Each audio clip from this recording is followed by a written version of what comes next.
السلام عليك يا رسول الله السلام عليك حبيبي يا نبي الله السلام عليك يا رسول الله السلام عليك حبيبي يا نبي أعوذ بالله من الشيطان الرجيم بسم الله الرحمن الرحيم والصلاة والسلام على أشرف المرسلين وعلى آله وصحبه أجمعين إن الحمد لله نحمده ونستعينه ونستهديه ونستغفره ونعوذ بالله من شرور أنفسنا ومن سيئات أعمالنا من يهده الله فهو المهتد ومن يضلل فلا تجد له وليا مرشدا وأشهد أن لا إله إلا الله وحده لا شريك له وأشهد أن محمدا عبده ورسوله وصفيه من خلقه وحبيبه خير نبي أرسله للعالمين بشيرا ونذيرا. Assalamu alaikum. Alors le sujet dont nous allons parler aujourd'hui est celui du prophète sallallahu alayhi wa sallam. Du prophète sallallahu alayhi wa sallam en tant que modèle. Aujourd'hui, chacun d'entre nous, que nous soyons jeunes, moyennement jeunes ou plutôt âgés, nous avons besoin d'un modèle.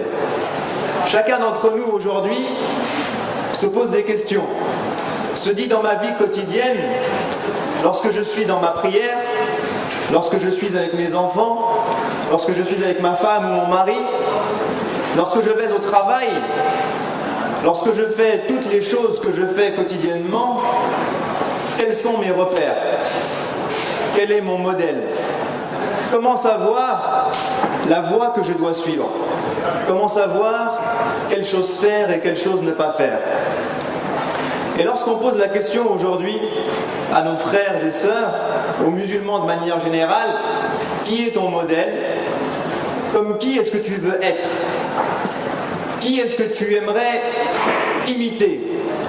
Eh bien très souvent, les gens vous répondent: eh bien moi mon modèle, surtout les jeunes, c'est tel star, c'est tel chanteur, tel footballeur, tel acteur. J'aime bien sa manière d'être, j'aime bien son style de vie, j'aimerais bien être comme lui.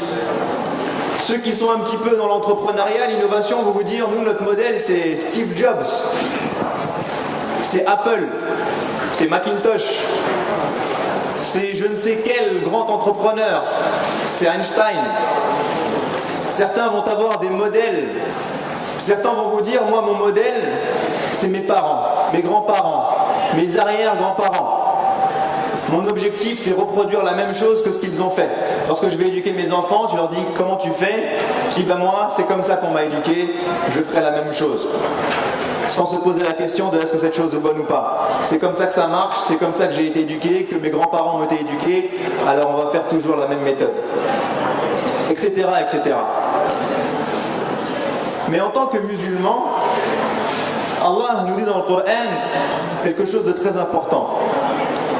Il nous dit: لَقَدْ كَانَ لَكُمْ فِي رَسُولِ اللَّهِ أُسْوَةٌ حَسَنَةٌ لِمَنْ كَانَ يَرْجُو اللَّهَ وَالْيَوْمَ الْآخِرَ وَذَكَرَ اللَّهَ كَثِيرًا.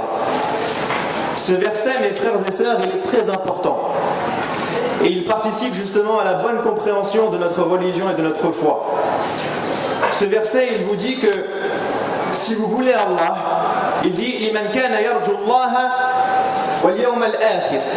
Si vous désirez Allah, si vous désirez la vie de l'au-delà, si votre objectif dans cette vie, c'est de vous rapprocher de Dieu, d'aller vers lui, de le rencontrer le jour du jugement, d'être avec lui et avec notre prophète au paradis, si votre objectif c'est de faire bonne figure le jour du jugement, alors sachez que votre modèle doit être le prophète sallallahu alayhi wa sallam. Et al-uswa en arabe, ce n'est pas juste un modèle, c'est un modèle excellent à suivre. C'est le meilleur des modèles. Allah nous dit dans un autre verset: قُلْ إِن كُنْتُمْ تُحِبُّونَ اللَّهَ فَاتَّبِعُونِي يُحْبِبْكُمُ اللَّهُ.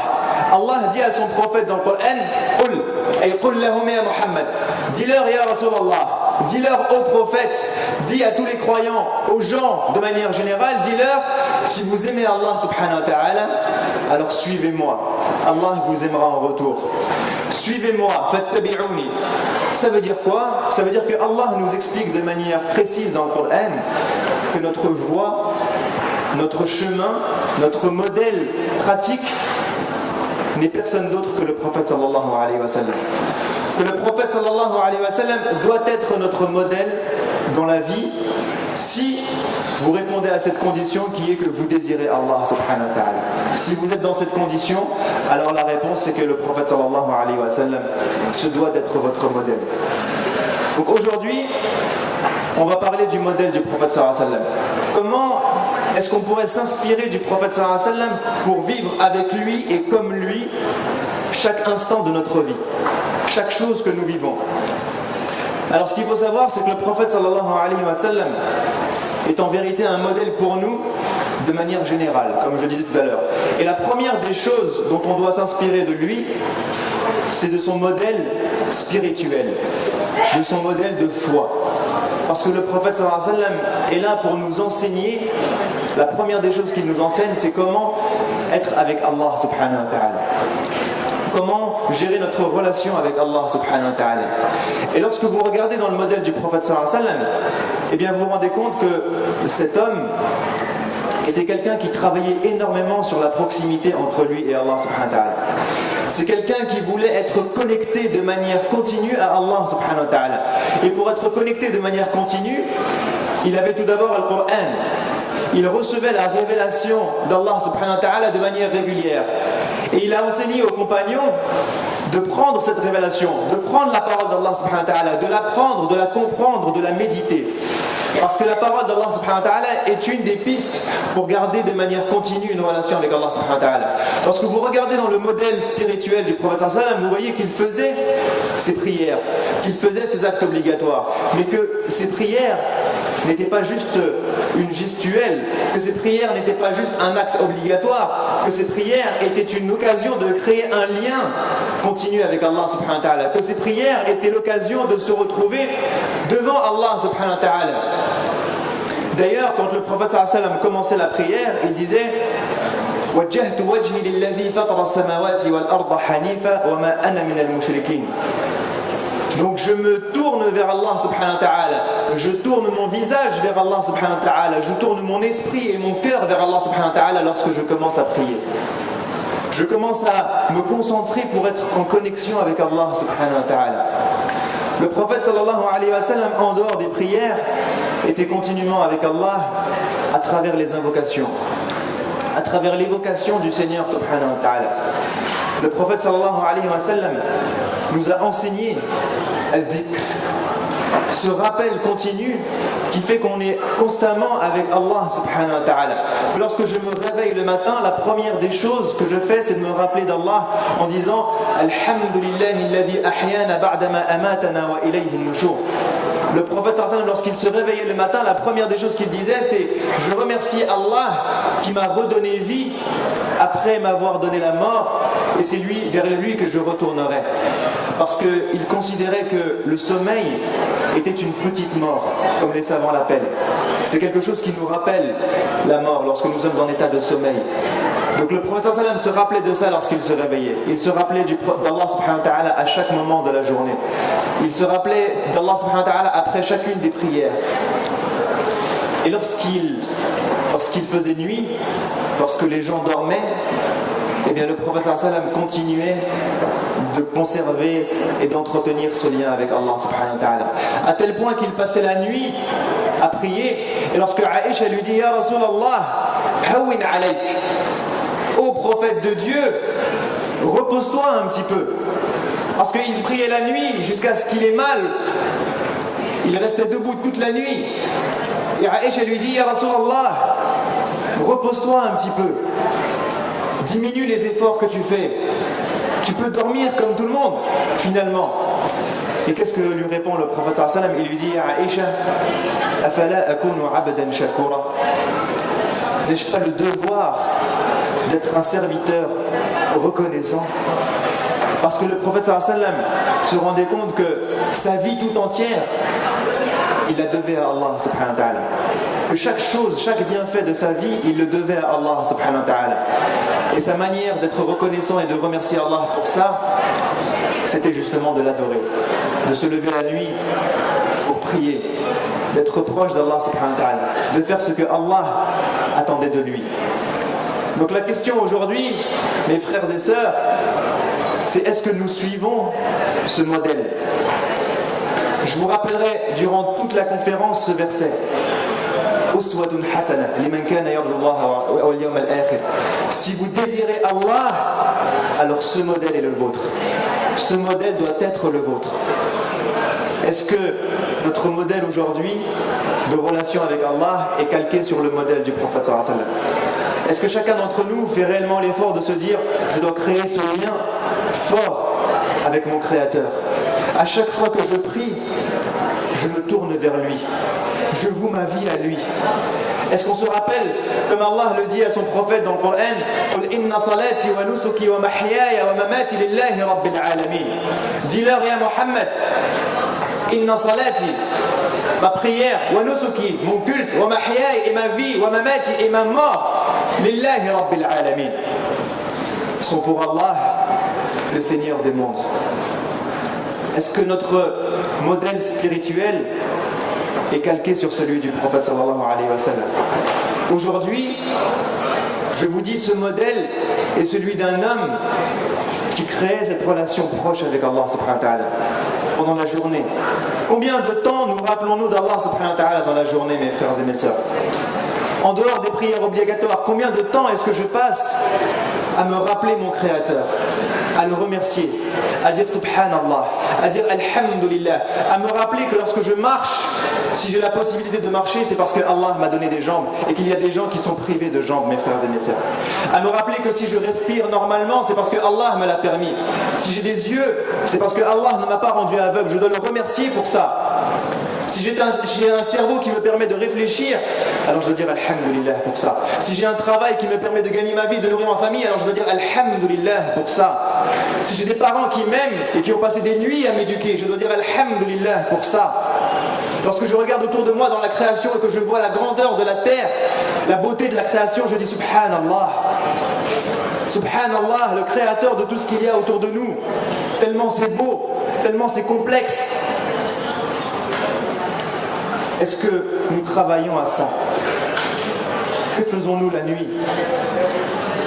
La majorité des musulmans ne se réveillent pas pour la prière de l'Fajr. C'est malheureux, mais c'est comme ça. Qu'est-ce que nous faisons la nuit? Le prophète sallallahu alayhi wa sallam passait ses nuits à prier. Il passait ses nuits à se rappeler de son Créateur dans ce moment d'intimité. Parce que la nuit est un moment d'intimité avec Allah subhanahu wa ta'ala. Puisque le prophète sallallahu alayhi wa sallam nous dit que dans le dernier tiers de la nuit, Allah descend au ciel de la vie d'ici-bas. Il se rapproche de nous et il nous appelle. Il dit, est-ce qu'il y a quelqu'un parmi mes créatures, parmi mes serviteurs, qui a quelque chose à demander pour que je lui donne? Est-ce qu'il y a quelqu'un qui veut se repentir, se faire pardonner pour que je lui pardonne? Allah descend pendant la nuit et pose la question. Mais il n'y a personne qui répond.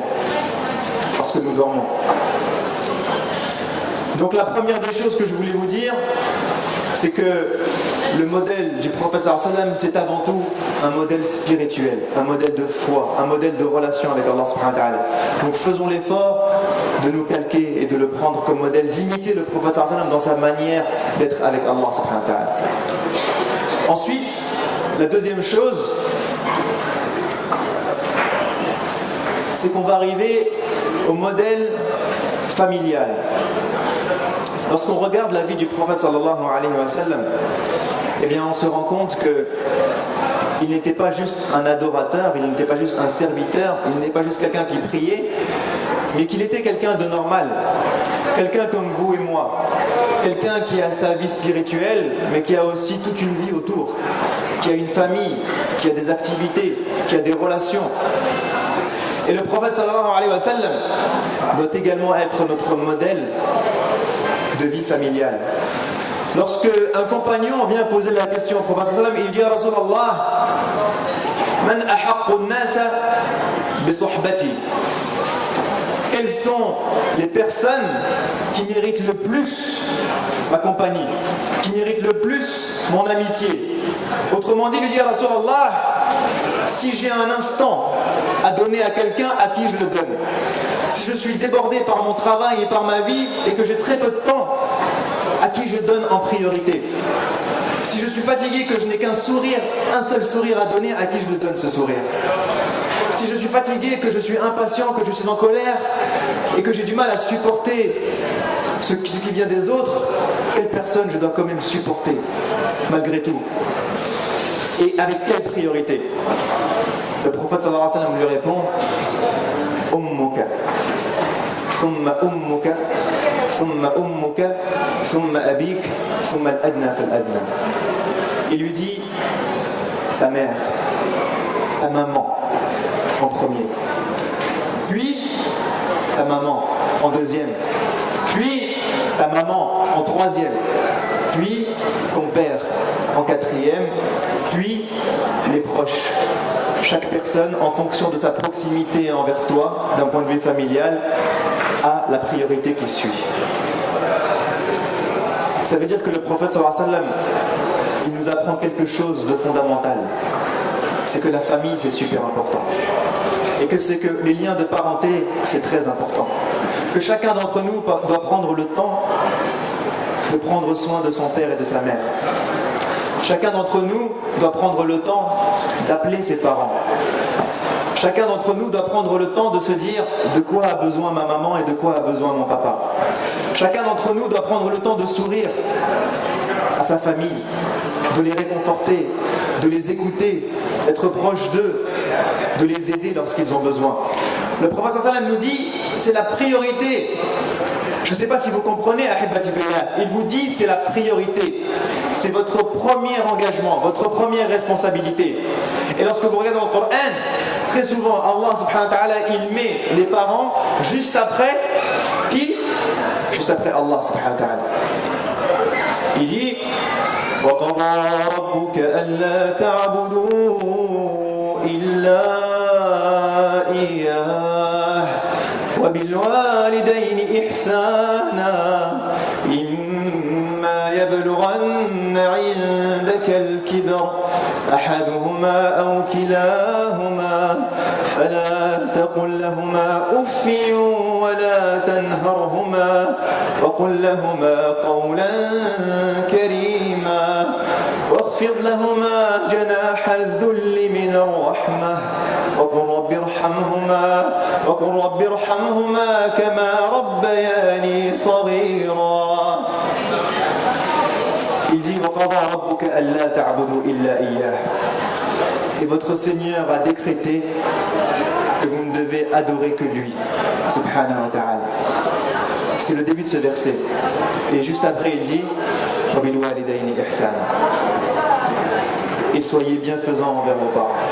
Dans un autre verset, Allah il dit وَاعْبُدُوا اللَّهَ وَلَا تُشْرِكُوا بِهِ شَيْئًا وَبِالْوَالِدَيْنِ إِحْسَانًا. Adorez Allah et ne lui associez rien d'autre, ni personne. Et soyez bons envers vos parents. Vous voyez, ça c'est le modèle familial du prophète sallallahu alayhi wa sallam. Le modèle familial du prophète sallallahu alayhi wa sallam, il ne s'arrête pas au fait d'être bon envers les parents. Parce que le prophète sallallahu alayhi wa sallam nous a appris comment être avec nos conjoints et aussi avec nos enfants. Lorsque vous regardez le prophète sallallahu alayhi wa sallam avec ses femmes, eh bien vous vous rendez compte que le modèle, encore une fois, du prophète sallallahu alayhi wa sallam avec le conjoint, c'est un modèle basé sur la tendresse, basé sur l'amour. Le prophète sallallahu alayhi wa sallam était tendre avec ses femmes. Le prophète sallallahu alayhi wa sallam, Aïcha nous raconte qu'il l'écoutait, qu'il mangeait avec elle, qu'il discutait énormément avec elle, même qu'il jouait avec elle. Le prophète sallallahu alayhi wa sallam faisait des courses avec Aïcha. On nous dit même dans un hadith qu'il a fait une course avec Aïcha, que Aïcha l'a battu. Et que quelques temps plus tard, Aïcha en grandissant a pris un peu de poids et qu'ils ont refait une course et que là le prophète sallallahu alayhi wa sallam l'a battu. Et il lui a dit, là c'était ma revanche pour la dernière fois quand toi tu m'as battu. Billahi alaykum, au jour d'aujourd'hui, lorsqu'on regarde les couples de musulmans, qui joue avec sa femme? qui rigole avec sa femme, qui est tendre et à l'écoute de sa femme. Le prophète sallallahu alayhi wa sallam accordait même de l'importance au ressenti, au sentiment. On nous raconte dans un hadith qu'un jour, il devait aller chez Safiya et qu'il est arrivé en retard. Il est arrivé en retard par rapport à l'heure à laquelle il devait arriver chez Safiya. Et quand il est arrivé, il a trouvé sa femme en train de pleurer. Elle a pleuré parce qu'elle s'est sentie vexée du fait que le prophète sallallahu alayhi wa sallam arrive en retard. Tellement elle avait envie de passer du temps avec lui. Aujourd'hui, lorsqu'un frère rentre à la maison et qu'il voit sa femme pleurer, il va lui dire « Non mais arrête de pleurer, c'est des gamineries ton truc. » Il lui dit « J'avais ça à faire, et ça à faire, et ça à faire, et en plus je rentre et tu pleures. En plus. Moi je suis fatigué, je travaille toute la journée, je rentre à la maison, j'ai envie d'être tranquille. J'ai envie que ma femme elle me fasse un bon plat, qu'elle me réconforte, qu'elle s'occupe des enfants, et que moi je regarde un bon match à la télé. C'est ça que j'ai envie quand je rentre. » Le prophète sallallahu alayhi wa sallam, quand il est arrivé et que son fils pleurait, il lui a pas dit « Je suis le prophète de Dieu. Je passe ma journée à m'occuper des gens. Je passe ma journée à transmettre la parole d'Allah. Je passe ma journée à éduquer les compagnons. Je passe ma journée à m'occuper des affaires. Je passe ma nuit à prier. » Il l'a réconforté. Il lui a essuyé ses larmes. Et il s'est assis avec elle. Il n'y a rien dit d'autre. Ça, c'est le modèle familial du prophète sallallahu alayhi wa sallam. Est-ce que nous, on s'inspire du modèle du prophète sallallahu alayhi wa sallam dans nos familles? Billahi alaykum. C'est un modèle de tendresse et d'amour. C'est un modèle d'écoute mutuelle. C'est un modèle de personnes qui s'entraident pour Allah subhanahu wa ta'ala. Un modèle de personnes qui acceptent aussi les défauts des autres. Parce qu'il ne faut pas se mentir. Chacun d'entre nous a des défauts. Chacun d'entre nous a des moments de faiblesse. Eh bien, le prophète sallallahu alayhi wa sallam, quand quelqu'un dans sa famille ou parmi ses femmes réagissait mal, il restait patient. Il écoutait. Il pardonnait. Est-ce que nous pardonnons dans nos couples? Le prophète sallallahu alayhi wa sallam pardonnait. Le prophète sallallahu alayhi wa sallam était aimant.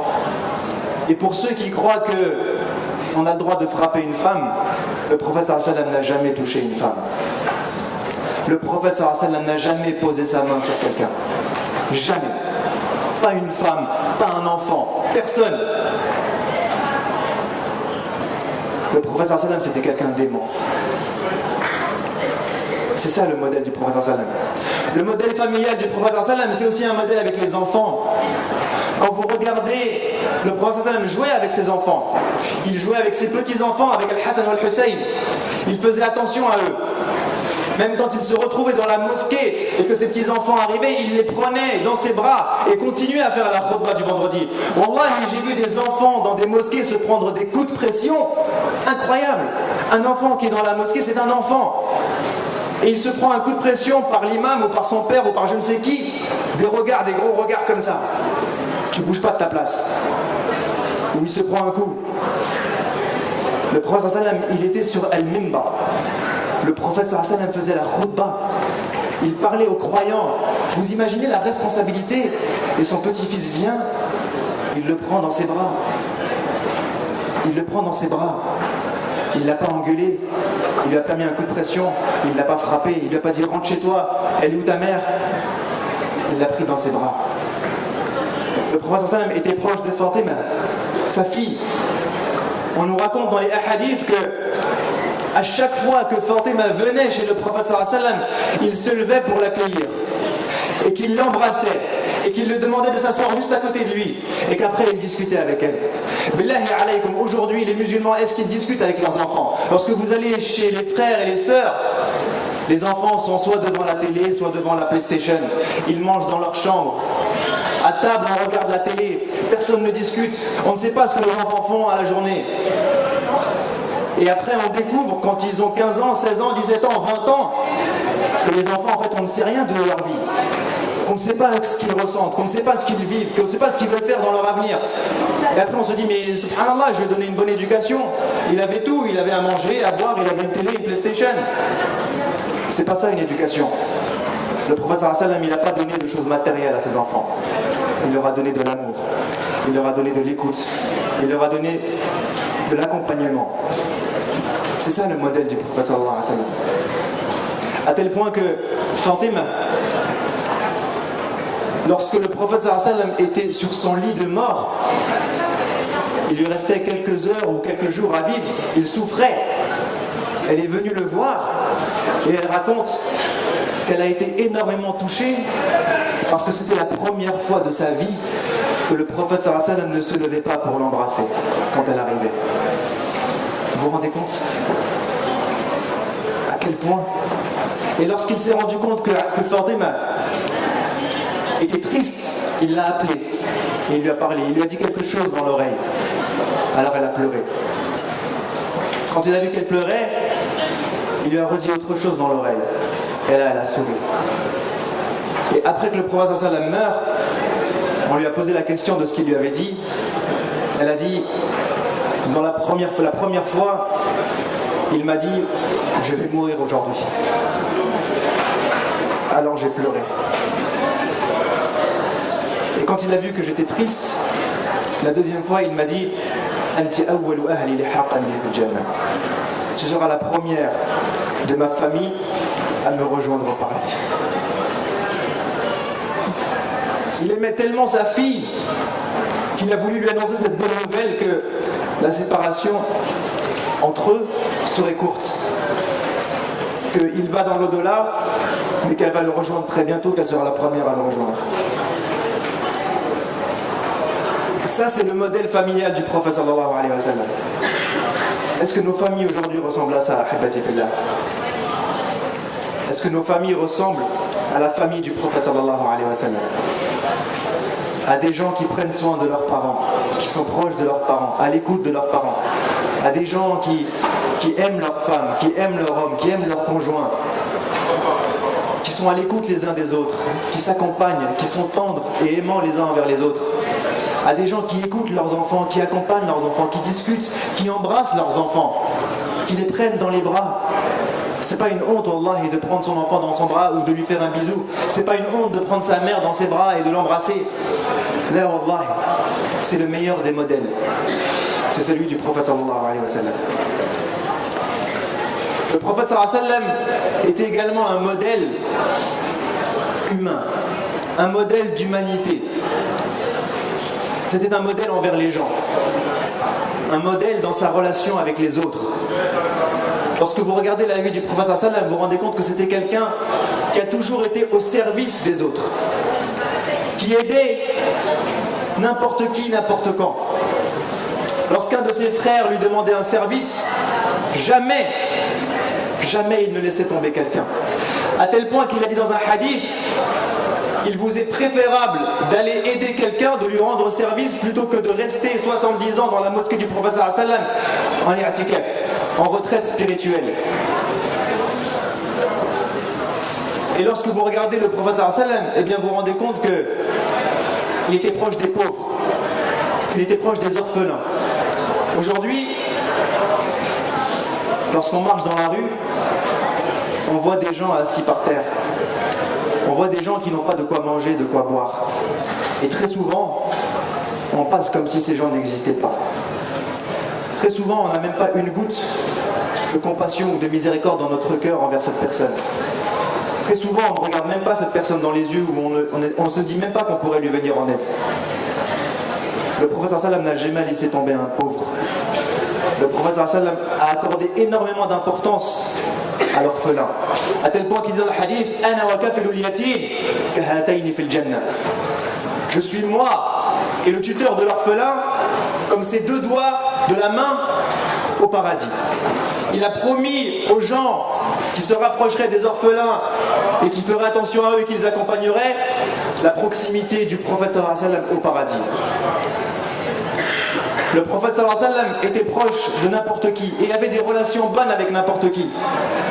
Il prenait de n'importe qui. Aujourd'hui, lorsque vous parlez avec les frères, est-ce que tu parles bien à un tel?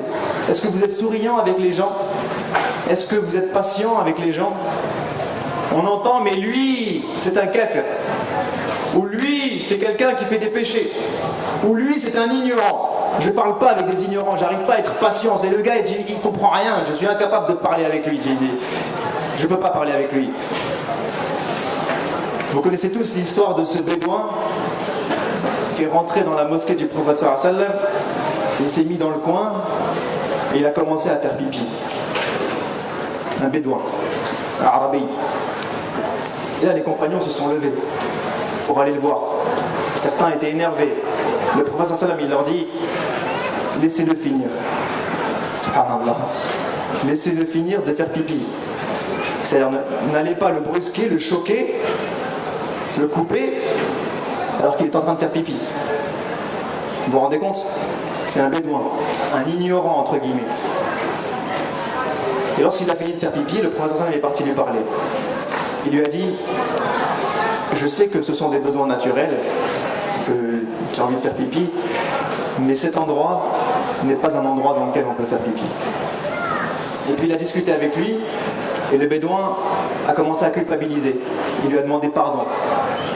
Et lorsqu'il a vu que les autres n'avaient pas été aussi gentils avec lui, il a dit, Allahumma arhamni warham Muhammada wa la tarham ma'ana ahada. Oh Allah, fais-moi miséricorde à moi et Mohammed et à personne d'autre avec nous. En plus, il a commencé par lui. Allahumma arhamni. Fais-moi miséricorde à moi d'abord en premier, et puis ensuite au prophète sallallahu alayhi wa sallam, et tous les autres là, personne, juste nous deux. Et après le prophète sallallahu alayhi wa sallam a discuté avec lui, et à la fin il a dit Allahumma afu anhum jami'an. Allah pardonne à tout le monde. C'est quelqu'un, aujourd'hui, si quelqu'un comme ça fait quelque chose dans la mosquée, wallah, il sort pas vivant de la mosquée. Il sort pas vivant. Et on va vous dire, c'est un ignorant, c'est un débile, c'est je sais pas quoi, il faut le tuer ou il faut le taper. Le prophète sallallahu alayhi wa sallam a juste parlé avec lui, il a même laissé finir. Donc le modèle du prophète sallallahu alayhi wa sallam, c'est le modèle de quelqu'un qui parle à tout le monde. Chacun en fonction de son entendement. Et qui est généreux avec tout le monde, qui est au service de tout le monde, du musulman comme du non-musulman. Un jour, le prophète sallallahu alayhi wa sallam voit une femme, une vieille femme, en train de porter des choses très lourdes et de les mettre sur sa monture, sur un chameau, pour rentrer chez elle. Et là, il court et il lui dit « Laissez, je vais vous aider. Je vais m'en occuper. » Il lui demande où est-ce qu'elle habite. Il prend les choses lourdes, il les met sur la monture, il emporte une partie et il l'accompagne jusqu'à chez elle. Cette femme n'était pas musulmane. Et quand il l'a aidé, le prophète sallam, il ne s'est pas posé la question. Il ne lui a pas dit, attention, avant que je t'aide, tu es musulmane? Voilà, tu n'es pas musulmane. Ah, t'es pas musulmane, je rentre chez moi. Non, il a couru, il l'a aidé. Et quand ils sont arrivés jusqu'à chez elle, il lui a dit, mon fils, je n'ai rien à te donner. Je suis une vieille femme, pauvre, je n'ai pas d'argent, je ne peux rien te donner en retour de ce service que tu m'as rendu. Par contre, je peux te donner un conseil. Et c'était répandu chez les Arabes que an-nasiha, le conseil, c'était quelque chose d'important, qui avait de la valeur. Les gens troquaient des choses matérielles contre des conseils. Aujourd'hui, on fait du consulting.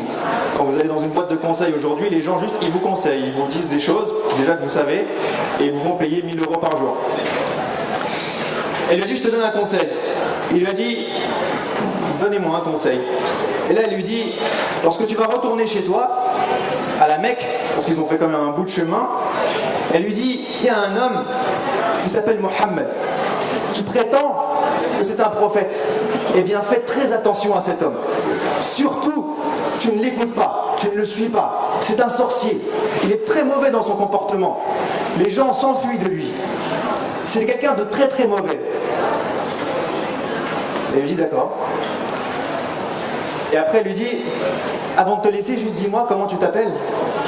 Et là il lui dit, Mohammed. Elle lui dit, Mohammed. Il lui dit, Mohammed. Elle a dit, Ashhadu an la ilaha illallah wa ashhadu annaka rasulullah. Elle est devenue tout de suite musulmane. La ilaha illallah. Ça, c'est le modèle humain du prophète sallallahu alayhi wa sallam. Quelqu'un qui était au service des autres, quel qu'il soit. Quel qu'il soit. Parce que c'est son comportement qui le guidait vers ça. Au jour d'aujourd'hui, lorsque vous prenez le métro parisien, le RER, vous allez vous rendre compte malheureusement que nos enfants, ils font tout sauf être au service des vieilles dames. Qu'il y a des jeunes aujourd'hui, musulmans, qui passent leur temps dans le métro à crier, à jouer, à bousculer les gens, à bloquer les gens. Je ne dis pas que c'est une généralité, je ne généralise pas, il y a des gens qui sont masha'Allah. Mais on a encore beaucoup de travail. On a encore beaucoup de travail pour justement avoir cette éthique. Lorsque je vois une vieille dame, je l'aide. Lorsque je vois un pauvre, je l'aide. Lorsque je vois un frère, n'importe qui, riche ou pauvre, qui a besoin de mon aide, je suis à son service. Le prophète sallam, c'est quelqu'un qui était au service des gens de manière générale. À tel point qu'il était même bon et gentil avec les gens qui lui voulaient du mal.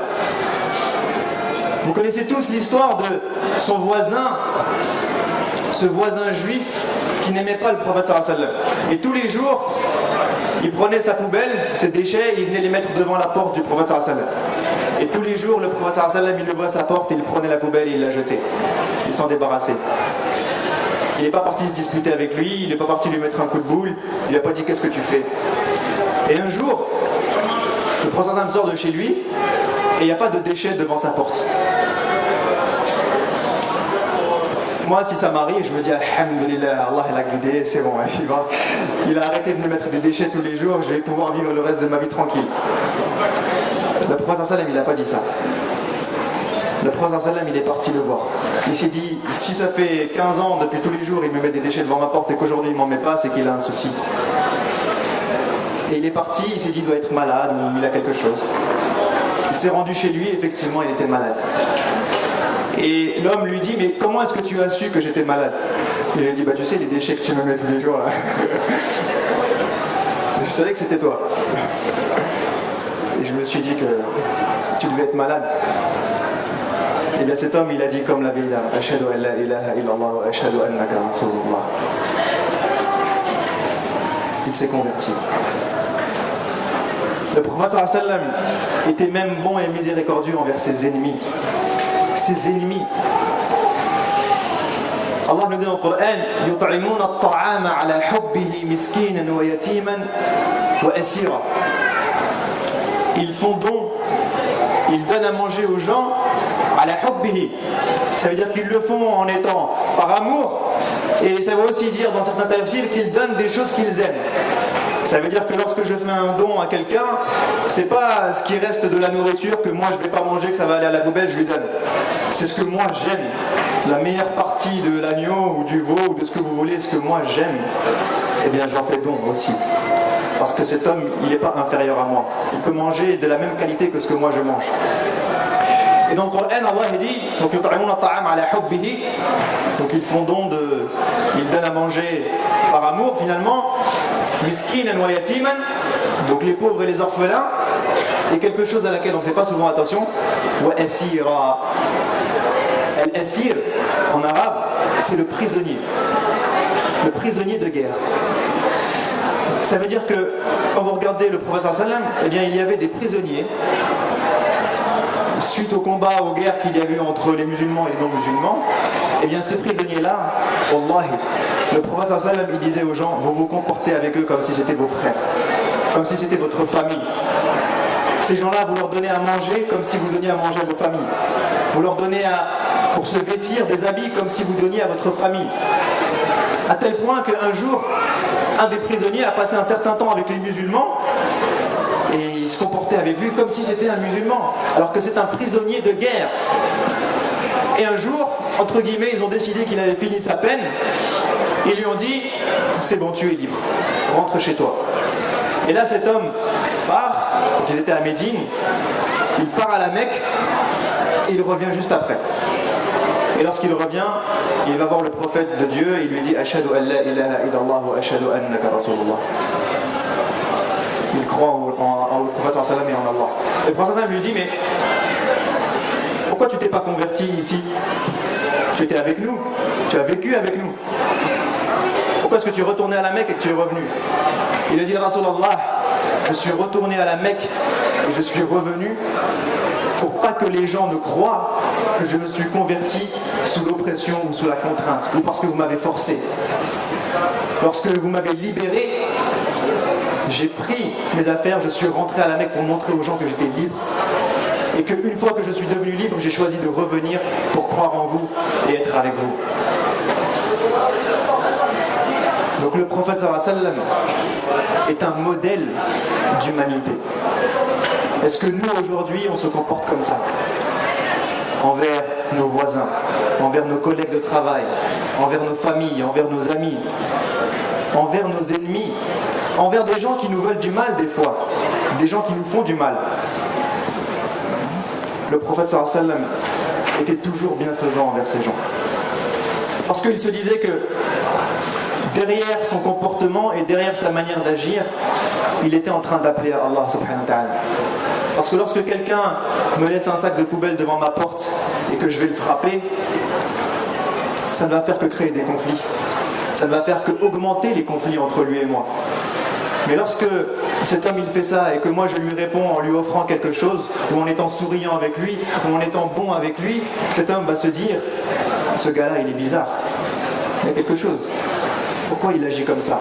Et lorsqu'il va se dire pourquoi il agit comme ça et qu'il va comprendre que tu agis comme ça parce que Allah t'a demandé d'agir comme ça et parce que le prophète sallallahu alayhi wa sallam agissait comme ça, il va se dire c'est vraiment un message de vérité. Le message de l'islam est un message de bonté et de miséricorde. Et là il va se poser des questions. Mais si vous le frappez, il va se dire c'est des violents, c'est des sauvages. Vous et votre religion, c'est ça le problème. C'est que même si vous êtes mauvais, c'est l'image de l'islam qui est touchée tout de suite.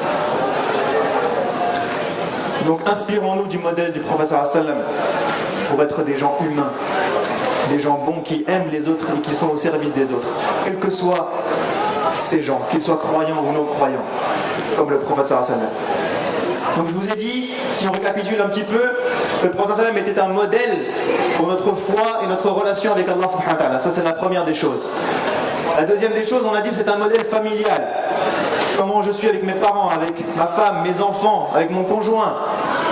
Troisièmement, on a dit c'est un modèle humain, un modèle d'humanité envers les gens de manière générale. Mes relations au quotidien avec tous les gens que je fréquente doivent suivre ce modèle du prophète sallallahu alayhi wa sallam. Ensuite, le modèle du prophète sallallahu alayhi wa sallam, c'est également un modèle sociétal, un modèle d'investissement et d'œuvre dans la société. Et la première des choses que le prophète sallallahu alayhi wa sallam apprenait aux gens, lorsqu'on regarde son modèle, eh bien c'est l'importance du travail. Du fait que chacun d'entre nous doit avoir quelque chose à faire dans la société. Chacun d'entre nous doit se lever le matin pour apporter quelque chose. Et le prophète sallallahu alayhi wa sallam faisait la promotion du travail. À tel point que même lorsqu'ils ont construit la mosquée à Médine, il avait un certain âge, il avait 54 ans. Et là, le prophète sallallahu alayhi wa sallam porte les pierres avec les gens et bâtit la mosquée avec les autres. Les compagnons lui disent, Ya Rasulallah, repose-toi, nous on va s'en occuper. Et il leur répond, Al-amal ibad. Travailler, c'est une adoration. Travailler, c'est être un bon serviteur d'Allah subhanahu wa ta'ala. Le travail. Un jour, le prophète sallallahu alayhi wa sallam vient et il y avait un groupe de compagnons et les compagnons lui serrent la main et puis il y en a un qui prend un petit peu de la distance. Il ne serre pas la main du prophète sallallahu alayhi wa sallam. Et là, le prophète sallallahu alayhi wa sallam s'interroge, dit, pourquoi est-ce que tu ne veux pas me serrer la main? Et là, le compagnon lui explique, en vérité, il a une main qui est rêche, qui est dure. Parce que c'est un compagnon qui travaille dans des choses manuelles, dans des chantiers. Et du coup, sa main est dure. Il n'a pas une main douce comme la mienne qui tapote sur les claviers. Et du coup, il s'est dit, si je serre la main du prophète sallallahu alayhi wa sallam, ce ne sera pas une bonne sensation pour lui. Ça va peut-être lui faire mal. Et là, le prophète sallallahu alayhi wa sallam lui répond,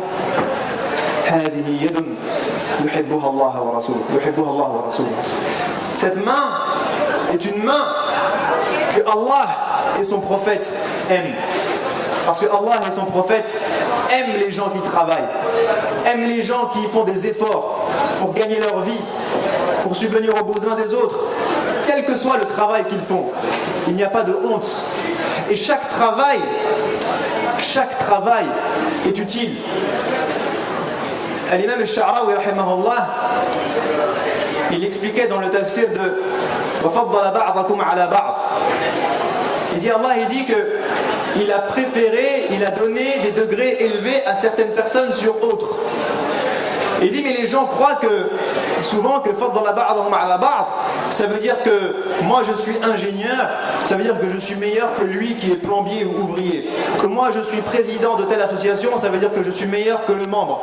Que moi je suis docteur, alors je suis meilleur que celui qui a juste un BTS ou je ne sais quoi. Et Cheikh al-Sha'rawi, il vous dit non. Regardez bien les versets.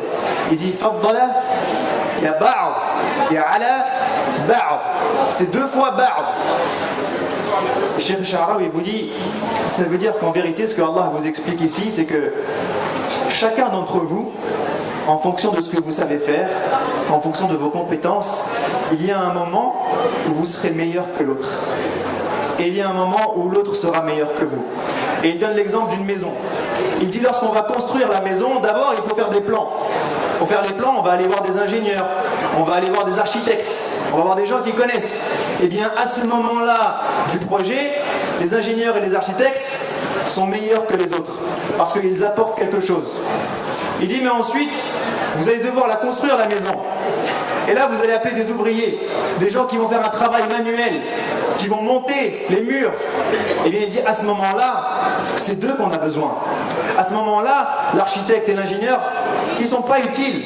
Et à ce moment-là, eh bien, les ouvriers sont préférables auprès d'Allah par rapport aux ingénieurs. Ils sont meilleurs.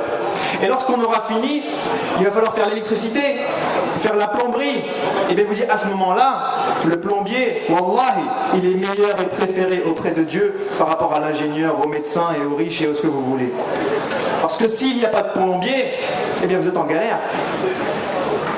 S'il n'y a pas de plombier et que vous avez une fuite, vous êtes en galère.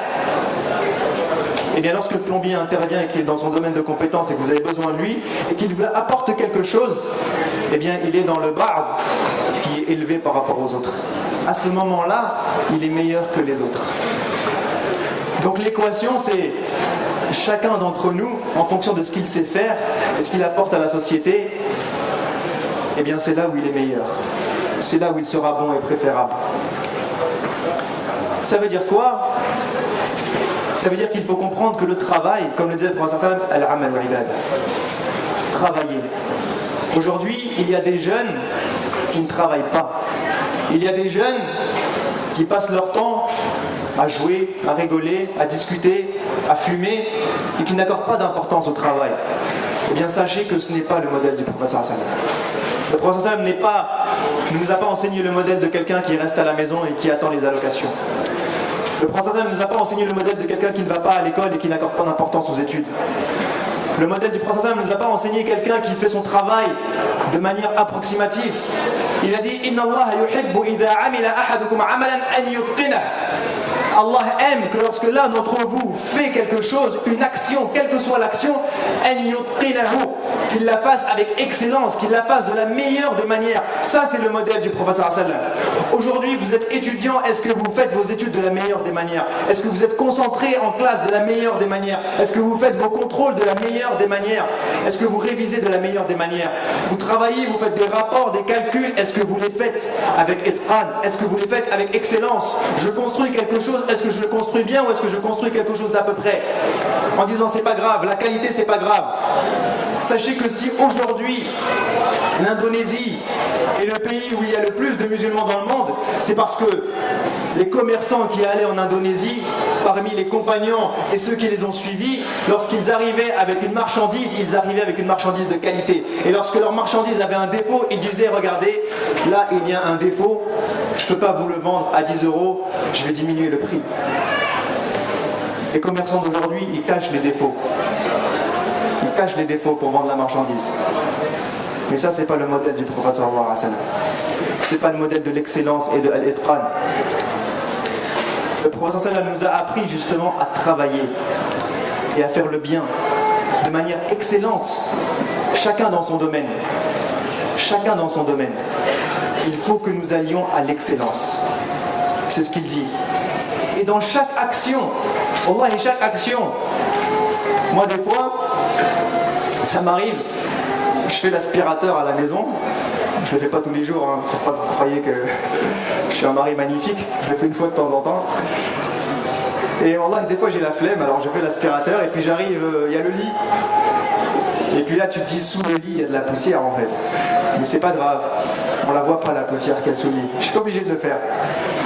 Et à chaque fois que je passe à côté du lit, je me rappelle le hadith du prophète sallallahu alayhi wa sallam. Inna Allah yuhibbu idha amila ahadukum amalan an yutqinah. Lorsque vous faites une action, faites-la avec excellence. Et là je me dis, Walid, allonge-toi sur le sol et fais le lit, sous le lit. Même s'il y a de la poussière que personne ne la voit, tu fais ton action comme il se doit. Chaque action, Wallahi, dans notre travail, dans notre relation, à chaque fois qu'on fait quelque chose, même une toute petite chose, il faut la faire de la meilleure des manières. Le modèle sociétal du prophète sallallahu alayhi wa sallam, donc comme je vous le disais, c'est d'abord le travail. Ensuite, dans la société, le modèle du prophète sallallahu alayhi wa sallam, c'est également l'organisation. Et ça, c'est quelque chose de très important à comprendre, c'est que lorsque le prophète sallallahu alayhi wa sallam arrive à Médine et qu'il crée une société musulmane nouvelle, eh bien, à ce moment-là, il commence à mettre des règles. Il faut savoir qu'une société sans règles, ça ne marche pas. C'est l'anarchie, une société sans règles. Et il commence à créer des pactes, à faire des pactes, des engagements avec les juifs de Médine, avec les tribus arabes environnantes. Plus tard, il signera le pacte de Al-Hudaybiyah avec les gens de Quraysh. Et le prophète sallam nous apprend dans son modèle que justement ces règles sont faites pour que la société puisse fonctionner, pour que ce ne soit pas n'importe quoi, pour que chacun ne fait pas ce qu'il a envie de faire, ce qui lui passe par la tête. Et il nous apprend que le respect de ces règles passe avant tout. Lorsque vous signez un pacte, aujourd'hui lorsque vous avez une carte d'identité française, lorsque vous avez une carte de séjour française, vous avez signé un pacte. Vous avez dit je suis citoyen de ce pays et je respecte les règles. Lorsque vous avez un permis de conduire, vous avez signé un pacte. Vous avez dit je respecte le code de la route. Respecter le code de la route, Wallah, ça fait partie de notre foi. C'est ce que le prophète sallam il nous enseigne, que lorsqu'il y a des règles, il faut respecter les règles. C'est super important, parce que si chacun se permet de griller les feux rouges, se permet de dépasser les limitations, de ne pas respecter les priorités, etc., si tous les automobilistes font ça, mais ça devient l'anarchie. Ça devient des accidents par milliers, voire par millions. Ça devient n'importe quoi. Donc ça c'est la deuxième chose dans le modèle sociétal du prophète sallallahu alayhi wa sallam, c'est de respecter nos engagements. Lorsque je dis à quelqu'un que je fais quelque chose, je le fais. Lorsque je suis dans un endroit et que l'organisation ou le règlement intérieur me dit que je n'ai pas le droit de faire telle ou telle chose, je n'ai pas le droit de manger, par exemple. Des fois on loue des salles de réunion et on nous dit vous n'avez pas le droit de manger dans la salle de réunion. Eh bien nous on mange. Et on ramène, et on mange, et on met des miettes partout, et on salit, et après on s'en va. On s'en va. On vous dit ne mangez pas s'il vous plaît à la mosquée. On mange. On vous dit éteignez votre téléphone s'il vous plaît quand vous rentrez dans la mosquée. Et tu pries et tu as une symphonie derrière. Des fois on a toutes les musiques du monde. Respectez les règles. Ça c'est dans le modèle sociétal du prophète sallallahu alayhi wa sallam. Le modèle de société du prophète sallallahu alayhi wa sallam, c'est également pas uniquement je respecte les règles et je travaille, ça c'est important, c'est la base, mais il y a quelque chose de beaucoup plus noble et de beaucoup plus élevé dans le modèle du prophète sallallahu alayhi wa sallam, c'est al-amru bil ma'ruf wa an-nahy 'anil munkar. Kuntum khayra ummatin ukhrijat lin-nas ta'muruna bil ma'ruf wa tanhauna 'anil munkar. Allah vous dit vous êtes la meilleure des communautés lorsque vous faites quoi? Lorsque vous appelez au bien et que vous combattez le mal. Et ça c'est le modèle du prophète sallallahu alayhi wa sallam. Parce que le prophète sallallahu alayhi wa sallam, lorsqu'il est arrivé à Quraysh, à la Mecque et à Médine, pas un seul jour il n'a pas arrêté d'appeler au bien et de combattre le mal. Le prophète sallallahu alayhi wa sallam, il arrive dans une société où il y a la dictature, dans une société où ce qui règne c'est la loi du plus fort. Et là le prophète sallallahu alayhi wa sallam apprend aux gens et se bat pour les plus faibles. Pour dire lui, c'est pas parce qu'il est pauvre, c'est pas parce que c'est un esclave, c'est pas parce qu'il n'a pas d'argent, c'est pas parce que c'est une vieille ou une femme que vous allez lui manger ses droits. Non. On se battra, nous les musulmans, pour le droit des pauvres, pour le droit des orphelins, pour le droit des plus démunis, des plus faibles. Parce que ça, ce sont les valeurs de l'islam. Ça, c'est al-amr bil ma'rouf, c'est le fait d'appeler au bien et à la justice, quels que soient les gens, quelle que soit la société. C'est ce que faisait le prophète sallallahu alayhi wa sallam. Et c'est ce que les compagnons ont retenu. Lorsque les compagnons vont en Abyssinie, qu'on leur dit « Qu'est-ce que votre religion raconte ?» C'est ce qu'ils leur disent. Ils leur disent nous étions une communauté de gens où les plus forts mangeaient les plus faibles. Et là, aujourd'hui, on fait attention à l'orphelin. Regardez tous les versets dans le Coran qui parlent du fait de faire attention aux orphelins et de préserver l'argent des orphelins. Quand tu étais une fille, tu n'avais pas le droit de vivre. C'était une honte pour les gens de Quraysh d'avoir une fille. Et même certains compagnons, dont Ammar, ont tué des filles avant d'être musulmans. Le prophète sallallahu alayhi wa sallam arrive dans une telle société et il dit non, ne tuez pas vos enfants. C'est interdit. L'homme est comme la femme. Auprès d'Allah, ils sont identiques. Il n'y a pas quelqu'un qui est supérieur à quelqu'un d'autre. Vous n'avez pas le droit de tuer qui que ce soit. Le prophète sallallahu alayhi wa sallam arrive dans une époque où les esclaves se font martyriser, se font frapper, se font tuer. Et lorsqu'il arrive, qu'est-ce qu'il demande aux compagnons de faire? D'acheter ces esclaves et de les libérer. De les acheter et de les libérer. Il demande à Abu Bakr d'aller acheter Bilal. Abu Bakr va voir Umayya ibn Khalaf qui torturait Bilal à longueur de journée et lui dit je veux acheter ce serviteur. Et il lui dit je te le vends 10 dinars. Et Abu Bakr sort l'argent et lui donne. Il négocie pas. Il lui dit mais tous les gens à côté commencent à rigoler, à se moquer d'Abu Bakr as-Siddiq. Il a dit mais pourquoi vous rigolez? Ils disent parce que il vaut rien ce gars-là, ce Bilal-là. C'est un moins que rien. Je l'aurais vendu pour 1 dinar ou 2. Mais je t'ai arnaqué. Je t'ai arnaqué parce que je te l'ai vendu à 10. Et là Abu Bakr lui répond et lui dit le prophète sallallahu alayhi wa sallam m'a demandé de l'acheter quel que soit le prix. Même si tu m'avais demandé 100 dinars, je les aurais payés sans parler, sans réfléchir. Là, ils ont fait une tête. Donc c'est dans ce contexte-là que le prophète sallam il arrive. Il défend la liberté des gens. Et cet homme qui était un esclave est aujourd'hui un symbole de l'islam. Parce que Bilal, c'est le mu'adhin. C'est celui qui faisait le adhan. C'est le mu'adhin du prophète sallallahu alayhi wa sallam, personnel.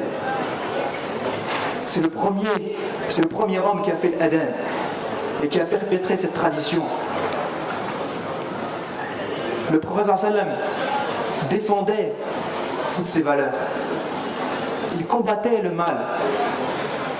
Il combattait le fait que les gens coupent les liens de parenté. Il combattait l'injustice. Et il défendait ces nobles valeurs, la famille, la justice, la liberté, l'égalité. L'égalité entre les hommes et les femmes. On arrive dans une société où les femmes n'ont pas leur mot à dire, où les femmes sont des objets, où on peut tuer une femme si on en a envie. Le prophète sallam donne une place à la femme que personne ne lui a donnée auparavant. Personne. Où la femme a le droit de s'exprimer, a le droit de dire ce qu'elle veut, qu'elle intervient dans les discussions, que les femmes se levaient dans la mosquée du prophète sallam et l'interpellaient comme ça. Et cette tradition est restée. On nous raconte des hadiths, même Omar, quand Omar était calife, des femmes qui se levaient dans la mosquée du prophète sallam à Médine. Et disaient à Omar, est-ce que tu es sûr de ce que tu dis? Ou qui posait une question, ou qui demandait quelque chose. Aïcha radiallahu anha, qui faisait partie des savants de la communauté, lorsque les compagnons bloquaient sur un hadith et une version, quelque chose de la jurisprudence, ils allaient voir Aïcha. Une place où les femmes avaient le même rôle que les hommes et qu'elles ne sont pas inférieures auprès d'Allah subhanahu wa ta'ala. Jamais. Donc à nous aujourd'hui aussi, en tant que musulmans, de se battre pour ça. Lorsque je vois une injustice, je me lève contre l'injustice. De défendre ces valeurs de liberté de tout le monde. de défendre les droits des plus démunis. C'est pas parce que quelqu'un est pauvre. Lorsqu'on regarde aujourd'hui en Afrique noire, on a l'impression que les gens, leur vie, elle coûte moins qu'ici. Ici, tu en tues un ou deux, c'est un événement international. Là-bas, t'en tues 1000, 2000, 3000, on n'est même pas au courant. C'est pas parce que je suis pauvre que j'ai moins d'importance. C'est pas parce que je suis pauvre que ma vie vaut moins que la tienne. Donc le prophète sallallahu alayhi wa sallam nous apprend ça. Il nous apprend la sacralité de la vie et l'importance de la vie et l'égalité de ces hommes. Il dit La farqa bayna a'rabiyyin wa a'jami illa bil taqwa. Il n'y a pas de différence. Il n'y a pas de différence entre un arabe et un non-arabe. Inna akramakum 'inda Allahi atqakum. Il n'y a pas de différence entre les hommes. Vous êtes tous pareils auprès de Dieu. Si vous voulez être des meilleurs, c'est uniquement par votre foi et votre piété. Pas par votre argent, pas par votre couleur, pas par votre race, pas par votre poste. Non. Aujourd'hui, les gens, lorsqu'ils ont un poste élevé, ils méprisent les autres. On voit des gens, je suis président de l'association. Tu m'écoutes. Quand je dis un truc, tu obéis. Tu dénigres les gens, comme ça tu passes, toi t'es le président. Non, le prophète sallallahu alayhi wa sallam c'était quelqu'un de humble, à l'écoute des gens. Lorsqu'il avait le pouvoir, Allah lui dit فَبِمَا رَحْمَةٍ مِّنَ اللَّهِ لِنْتَ لَهُمْ فَاعْفُ عَنْهُمْ وَاسْتَغْفِرْ لَهُمْ وَشَاوِرْهُمْ فِي الْأَمْرِ. Il lui dit, tu es une miséricorde pour eux. C'est pas parce que tu es un chef d'État, c'est pas parce que tu es leur président, c'est pas parce que tu es un prophète, c'est pas parce que tu es le gars, le chef du projet ou je ne sais quoi, le président de l'association, c'est pas pour ça que tu es meilleur. Quand tu es à cette place, en vérité, tu dois être une miséricorde pour les gens qui travaillent avec toi. Une miséricorde. Et il lui dit, fa'fu anhum, alors pardonne-leur. Wastaghfir lahum. Demande pardon à Allah pour eux. Et consulte-les, demande-leur leur avis. C'est pas parce que tu es chef ou président que tu es le plus intelligent du monde, que tu as la science infuse, que tu peux décider comme ça de ta tête, de l'hawa. Et demande-leur leur avis. Et vous savez, ce verset, il a été révélé à un moment très spécial. Déjà, le verset en lui-même, comme ça, il est magnifique. Mais quand vous connaissez le contexte du verset, vous dites subhanallah. Ce verset il a été révélé juste après la bataille de Uhud. À la bataille de Uhud, le prophète sallam il avait donné des consignes à certains compagnons, aux archers. Il leur avait dit, vous vous mettez sur cette montagne, votre job c'est juste de nous protéger. Vous restez là, vous ne bougez pas. Pour que les gens ne puissent pas faire le tour de la montagne et nous prendre en sandwich par derrière. C'était votre job, c'est tout, vous faites juste ça, rien d'autre.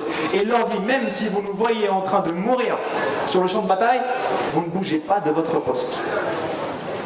Et lorsque la bataille commence à être en faveur des musulmans, et que les gens, les archers voient que les musulmans commencent à gagner, ils se disent, ah c'est bon, la bataille est finie, on va aller récupérer le butin, ouais, on a tous gagné, on y va. Et là leur chef leur dit, ne descendez pas, ne bougez pas, le prophète sallam vous a demandé de ne pas bouger.